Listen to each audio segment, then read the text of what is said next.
Hello viewers. ఈరోజు instant మునగ ఆవకాయ పచ్చడి ఎలా పట్టాలో చూద్దాం.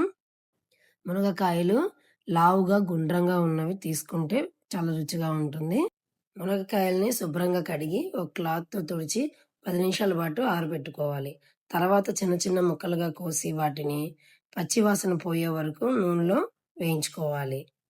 దోరగా వేయించుకోవాలి. కొలతలు కూడా నేను డిస్క్రిప్షన్‌లో ఇస్తానండి. ఇన్‌స్టంట్ కాబట్టి మనకి నచ్చినట్టుగా ఉప్పు, కారం వేసుకున్నా చాలా బావుంటుంది. దోరగా వేగిపోయినియి. తీసి ఒక బౌల్‌లో వేసుకోవాలి. ఇది ఫ్రిడ్జ్‌లో పెట్టుకుంటే ఒక నెల పాటు ఉంటుందండి.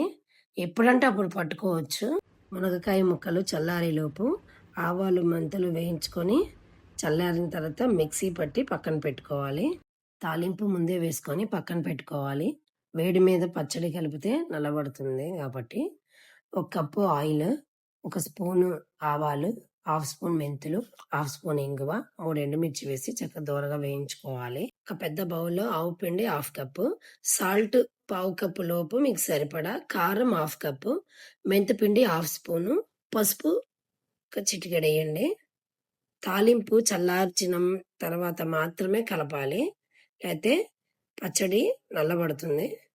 ఇప్పుడు వేయించుకున్న మునక్కాయ ముక్కలు వేసి బాగా కలిపి, వెల్లుల్లిపాయలు ఒక 10 రెబ్బలు వేసి కలిపి చక్కగా మూత పెట్టి ఒక రాత్రంతా ఉంచండి.